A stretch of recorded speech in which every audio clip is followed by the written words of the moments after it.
Greetings of peace from Ophirian Heritage Conservatory. Hello world, especially to Africa and Africans. Your time has come to shine. Much of our videos featured your land and people. This is the same video we uploaded for our Filipino audience, but lately we received request for an English version. So we hope you will like this. Just pardon our accent and understand that we are Asians from the Philippines. We advise viewers and subscribers to understand this introduction seriously. You will never understand the future presentations if you skip this part.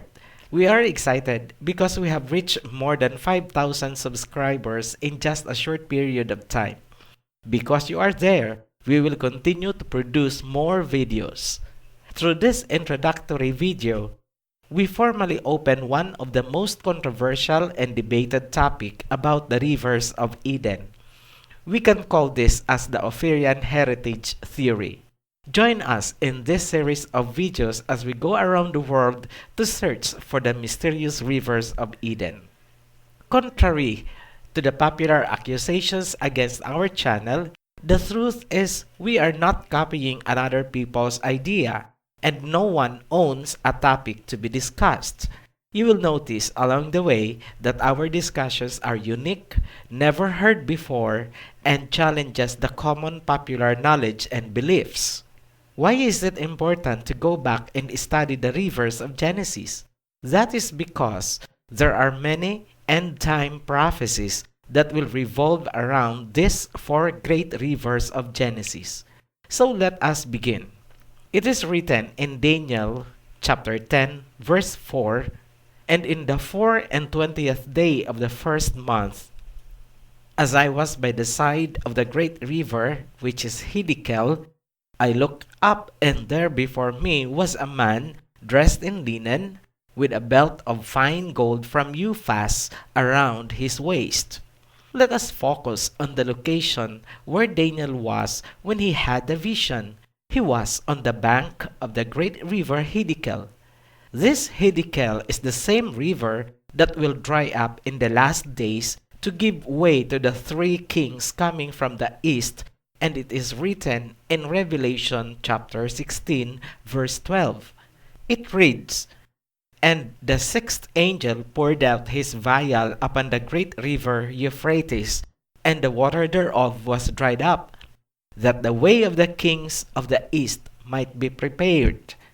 In other Bible versions, it says Euphrates instead of Hiddekel, but we will explain that later in our discussion about Hiddekel. In Zephaniah chapter 3 verse 9 and 10, these verses are of extreme importance to the Hebrews. "For at the time I will change the speech of the peoples to a pure speech, that all of them may call upon the name of the Almighty Father and serve him with one accord.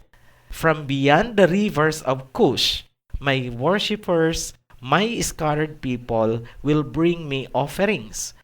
You can pause the video to read the whole chapter. This is entitled "The Restoration of Israel's Remnant." We will show in later presentations that the river mentioned in this verse is one of the rivers of Eden that reached as far as the land of Cush that is found in Africa. Why is the river of Eden that compasses the land of Cush important? Because the Almighty Father said, "My people is found beyond that river. They are the remnants of Israel. They are among the black Africans found in Africa today." We have shown in our previous videos that a significant number of the remnants of Israel fled to Africa during the 70 AD siege of Jerusalem. Later in time, they unfortunately fell into the transatlantic slave trade that was prophesied in Deuteronomy 28. They literally fulfilled the prophecy of Deuteronomy 28. They are the remnants of Israel. They are the true Hebrew Israelites who descended from Peleg. They are to fulfill an end-time prophecy. The video covering these topics are now being translated into English.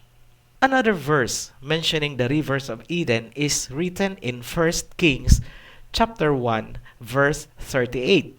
So Zadok the priest, Nathan the prophet, Benaiah the son of Jehoiada, the Cherethites and the Pelethites went down and had Solomon ride on King David's mule and brought him to Gihon. Verse 39. Zadok the priest then took the horn of oil from the tent and anointed Solomon. A lot of people believe that the rivers of Genesis are in the bottom of the ocean, but we have found out that such is contrary to what the Bible is saying. Notice that King Solomon was anointed king of Israel in Gihon spring. He was taken there riding on King David's mule. Therefore, the Gihon River system is not found in the bottom of the ocean as evidenced by King Solomon riding in a mule. Bible scholars argue that the Gihon spring in Israel is not the Gihon River. A spring is too small to qualify as a river. We will clarify that confusion in our upcoming videos as we show that it is part of the Gihon River system. This is just an introduction. The rivers of Eden has been unknown and widely debated for many centuries.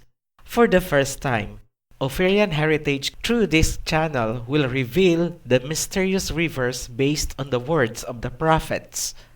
Let us get started by checking our understanding about the word river using a turnkey question. What is a river? You might laugh at the question, but that is a serious question. We can consider that as the first research question in a thesis writing.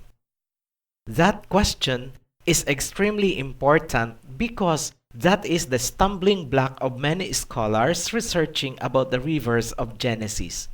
They failed to accurately define what they are looking for. Without a clear picture of the rivers within the context of Genesis, they will never find them even if they are already standing on it. So what was the stumbling block of many researchers? They imagined the word river in Genesis as something like a flowing water with boats and people swimming. Having that in mind, they will never find the rivers of Genesis. The question, what is a river, can be approached from two perspectives, that is through the structure and functional purpose of a river. We choose to start with the functional purpose. Let us take a look at River Pison as an example. The purpose was to deliver water to the garden. Not to receive water, but to give water. To release water, it must have a source and delivery channels. This is where most of the scholars got lost. They failed to recognize that the word river refers to a system composed of three parts. The first part is the source of the headwater and the tributaries. The source is the most important part of the river system. This structure gathers water from the atmosphere. Some waters are stored as reserves in the form of ice. This geological fact cannot be ignored. The next part is a complicated network of natural delivery channels. This network have many forms, including subterranean or underground rivers like the underground river of Palawan in the Philippines. We also have the Orda Cave in Russia and the Sistema Sac-Actun in Mexico. And of course, the outrightly visible flowing water on the surface of the earth. In other parts, we can see ponds, pools, and lakes as also part of the delivery channels. It is there where the waters are utilized for its intended purpose. The third part is the drainage. After the waters are used in the target destinations, the waters are drained into the sea. The sea is the final receiver before sending the water back to the atmosphere where the cycle is repeated. Considering the context on which the Bible was written, The sea cannot be considered as the starting point of the cycle because the process of evaporation is academically unknown to the ordinary people when the Bible was written. The typical example of a drainage is the Amazon River of South America.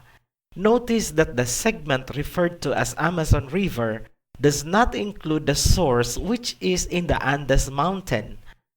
The waters of the segment called Amazon River is the drained water from the Andes.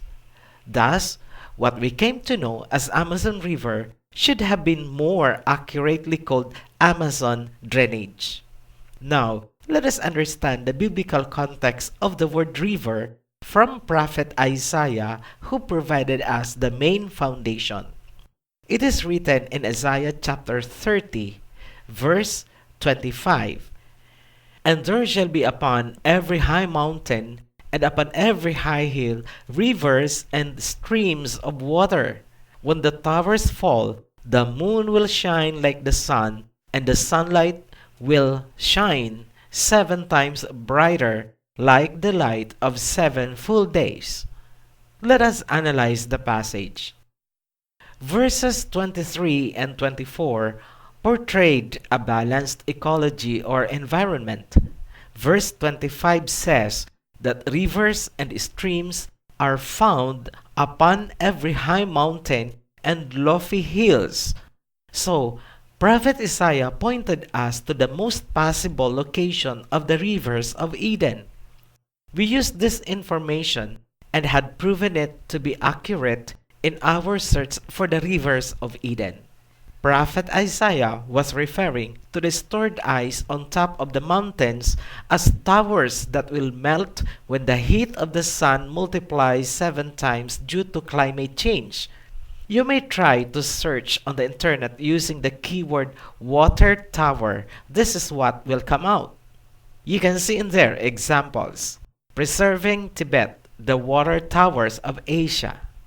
The truth is, many scholars got so preoccupied and obsessed with technicalities of research while ignoring the obvious. They were seeing the trees but not the forest. Such was their stumbling block. Furthermore, the freedom to consider relevant information was blocked by the rigidity of these technicalities. Based on Prophet Isaiah's words, Ophirian Heritage deduced the idea that the rivers of Genesis may actually be referring to the array of water sources which is upon the mountains. It appeared that the line of mountains are technically rivers that supplied waters across continents, nations, and lands. This idea is evidently exemplified by the continental divide of the Americas, stretching from the North Pole down to the South Pole. Check it for yourself on Google Earth. Notice the geological formation that protrudes from the southern tip of South America, goes submarine, then connects with Antarctica. We will show all the 4 branches of the rivers of Eden in our upcoming videos. 3 of them are directly arising from the North Pole or Polar North and travels to the south like the veins at the back of your palms. It is only Hiddekel that is quite peculiar or different. It branched out from Pison and stretches from the east to the west, directly heading to the east side of the ancient Assyrian Empire. If it will be revealed to us, we will show the true Mount Zion in the culmination or finale of the river series. The true Mount Zion is found in the convergence of the rivers of Eden based on the words of the prophets. If you found our upcoming topics are interesting and with sense, subscribe to our channel and share. Thank you very much and peace be with you.